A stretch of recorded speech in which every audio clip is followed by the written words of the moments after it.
Now we're going to welcome in Stewart Mandel, our commissioner of our Fox 4, the lord of all college football intelligence. What does their current playoff landscape look like?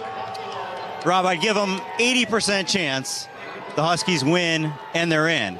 The only reason I'm hedging a little bit. That's not a lot of hedging. I mean, that's 80%. That's not a whole lot. You know, after the election, we all have to be careful a little bit with our forecasts. But I'm going to start by buttering you up. That 2005 USC team was a much better team than this Florida State team. This Florida State team has 16 sacks in 10 games. There are individual players out there that have more sacks than that. They're 77th in the country in rushing offense, behind Colorado.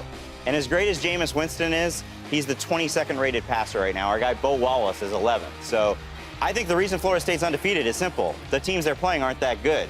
The committee has, since they started doing the rankings on November 1st, Washington has always been at the back of their group. They were the last undefeated. Now they're the last of the one-loss teams, and it's because of that non-conference schedule. I think if they win this game over a top 10 team, they're a 12-1 Power 5 champion, they should be in. But the committee keeps talking about how close Washington and Michigan are. Michigan's not going to pass Washington without playing a game, but I guess they're leaving the door open, possibly, for the winner of that Big Ten championship game to get the final spot. What's the timetable for this Big 12 expansion to narrow that list? Yeah, well, right now, Rob, it's like watching The Bachelor for the Big 12. We're all waiting to see who will get the last rose. And I don't expect there to be any sort of resolution until the Big 12 presidents get together and meet in the middle of October. Now, there may be 11 schools that are being mentioned in reports. Realistically, I think you're looking at 3 schools competing for 2 spots. And those schools are Cincinnati, Houston, and BYU. Other than UCLA, what was the biggest surprise in the bracket in your mind? Seeing Dayton, the University of Dayton, pop up in one of the Dayton first 4 games. Yeah. And it's surprising for 2 reasons. For one thing, I didn't think Dayton was in that kind of trouble. When they released the true seed list, it turned out they were the very last team in. They would have gotten knocked out if UConn had won their championship game. So now they're playing on their home floor on Wednesday night against Boise State, who's got to travel so far to get there. How is that fair to Boise State? Couldn't we have maybe made UCLA play in the Dayton game? Right. And not had Boise State play what will actually be a rare, in fact, the only possible road game you can have in the NCAA tournament. Do they fall into that characterization, Steve? I believe so, because if you look at Ohio State's resume already, they beat that top 10 Oklahoma team on the road soundly. They beat Wisconsin on the road, who's in the top 10. Nebraska's ranked, they beat them 62-3, and they're already number 2 in the rankings, and then they're going to beat a top 5 Michigan team. Guys, if that's not unequivocal, I don't know what is.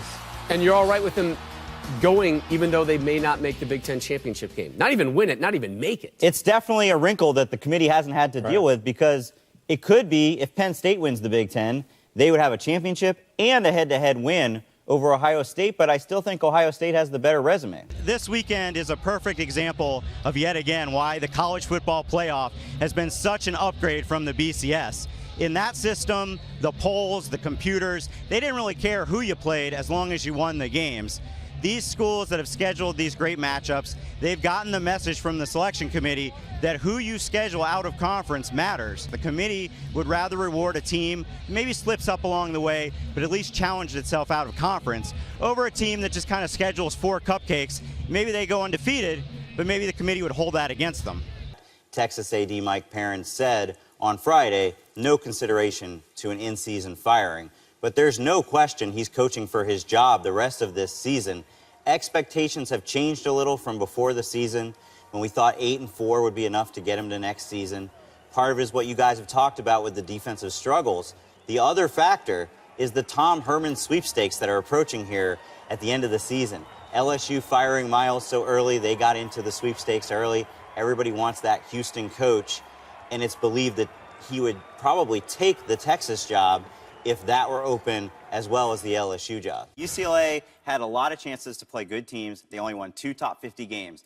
Colorado State, who didn't get in, they don't play as many of those type of games because of the conference they're in, but at least they went 500 in RPI top 100 games. I say reward a team like that finished a game out of first in the Mountain West. LSU and Florida canceled for now. A lot of controversy around that decision. If they don't make up this game, it could have messy consequences for the SEC race. And I'll give you an example. Let's say LSU wins the rest of its games here under Coach Orgeron, beats Alabama. The best they can get to is 6-1. If Alabama finishes 7-1, Alabama wins the division. If you're the SEC, you want to figure out a way to get this game played. Stu, I want to ask you, if Colorado wins tonight, pulls off the upset, what are their chances of making the college football playoff? It's tough because, Coach talked about not having comparative outcomes, and in this case, Colorado did play Michigan. Michigan sitting there ahead of them in the rankings. They beat them by 17 points. So if there are enough dominoes to fall that Colorado gets in the conversation, I don't see how the committee moves them above the Michigan team that they lost to in Ann Arbor. But do those teams have a chance to sneak up here at the end? That's where I think the Pac-12 definitely wants Michigan to win the Big Ten so that we're not even talking about a possible second Big Ten team. And in that case, yeah, it definitely opens the door for those other Pac-12 teams. Now, keep in mind, the committee, they have Colorado 10th, they have Utah in the high teens, but for whatever reason, they've got Washington State right now all the way down at 22, probably because of that FCS loss early in the season. So they've got a lot of ground to make up. Fair question. Stewart Mandel always has the answers.